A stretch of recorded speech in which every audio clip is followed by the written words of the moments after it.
Très heureuse de vous retrouver, mesdames et messieurs, bienvenue. Impayés pendant 4 mois et leurs frais d'indemnité des sorties non touchés jusqu'à ces jours, les anciens membres du cabinet de l'ex-premier ministre Bruno Tshibala ont saisi l'Union pour la défense et l'assistance au peuple. Ils sollicitent l'accompagnement de ces structures de la société civile pour que leurs droits soient respectés. C'est le président de l'UDAP, Maître Emmanuel Kananga Kalala, qui livre cette information. Suivez. L'Union pour la défense et l'assistance au peuple vient d'être saisie par les anciens membres du cabinet de l'ex-premier ministre Bruno Tshibala. Ces derniers réclament le paiement de 4 mois d'arriérés des salaires et les frais d'indemnité de sortie. Notre association est indignée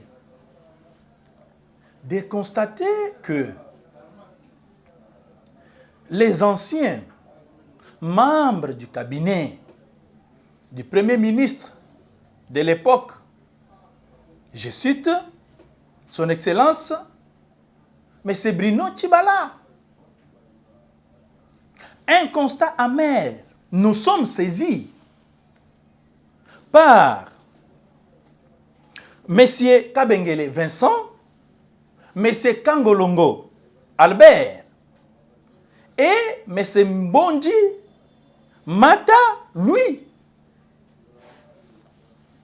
qui sont actuellement victimes d'une arrestation irrégulière.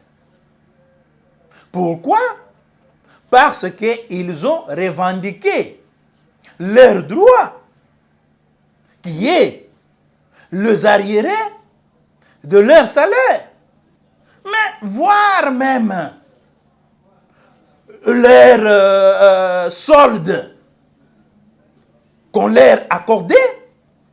Mais nous sommes estomaqués de voir que non, même 150 000 francs, 200 000 francs pour un membre du cabinet du Premier ministre.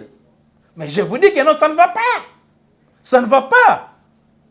Comment ces gens-là, qui sont même dans les degrés, qui ont des preuves, des cartes, étant donné qu'ils sont membres du cabinet. Mais au jour d'aujourd'hui, voilà comment les gouvernements se sont succédés. Mais on se demande, qui garde cet argent-là? Bien avant de saisir l'IDAP, ces anciens membres du cabinet de l'ancien Premier ministre Bruno Tshibala ont tenté plusieurs démarches légales, mais hélas, toutes ne leur semblent favorables. Après avoir déposé une plainte en bonne et due forme devant le parquet, près la Cour constitutionnelle, mais on ne comprend pas comment leur plainte a été étouffée. Et vous savez que la Constitution dit que nul n'est au-dessus de la loi. Mais si les gens revendiquent, on doit leur accorder leurs droits en bonne et due forme. Mais au jour d'aujourd'hui, la plainte déposée au parquet près la Cour constitutionnelle, mais on se demande qui a étouffé cette plainte. Et dernièrement, c'était une manifestation où on ne comprend pas comment ces gens-là ont été arrêtés ici au camp Lufungula.